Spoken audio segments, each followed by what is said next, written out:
Jabatan Kastam Diraja Malaysia JKDM Johor menggagalkan cubaan menyeludup rokok putih terbesar tahun ini bernilai 13.4 juta ringgit termasuk duti dan cukai kastam dalam satu pemeriksaan ke atas sebuah kontena 8 Jun lalu. Pengarah Aminul Izmir Muhammad Sohaimi berkata rampasan dilakukan hasil pemeriksaan oleh sepasukan anggota Unit Kawalan Kontena CCU cawangan penguatkuasaan Gelang Patah kira-kira jam 2.30 petang di sebuah gudang dalam kawasan zon bebas Pelabuhan Tanjung Pelepas.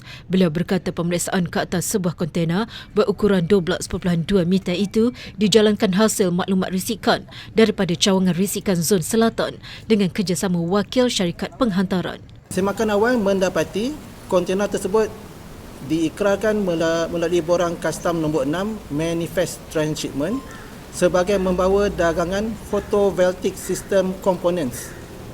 Kontena berkenaan dipercayai dalam perjalanan dari luar negara menuju ke destinasi akhir di Eropah.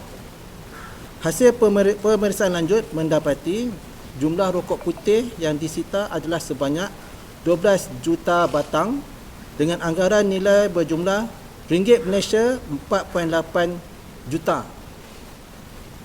Anggaran duti dan cukai yang terlibat pula adalah sebanyak ringgit Malaysia 8.664 juta, menjadikan jumlah keseluruhan nilai sitaan termasuk duti dan cukai dianggarkan sebanyak ringgit Malaysia 13.464 juta.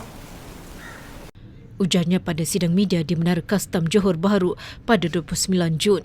Aminul Izmir berkata modus operandi sindiket itu adalah dengan membuat pengikraran tidak benar ke atas dagangan bagi tujuan menyeludup rokok tak berkastam bagaimanapun siasatan mendapati rokok berkenaan bukan untuk pasaran tempatan.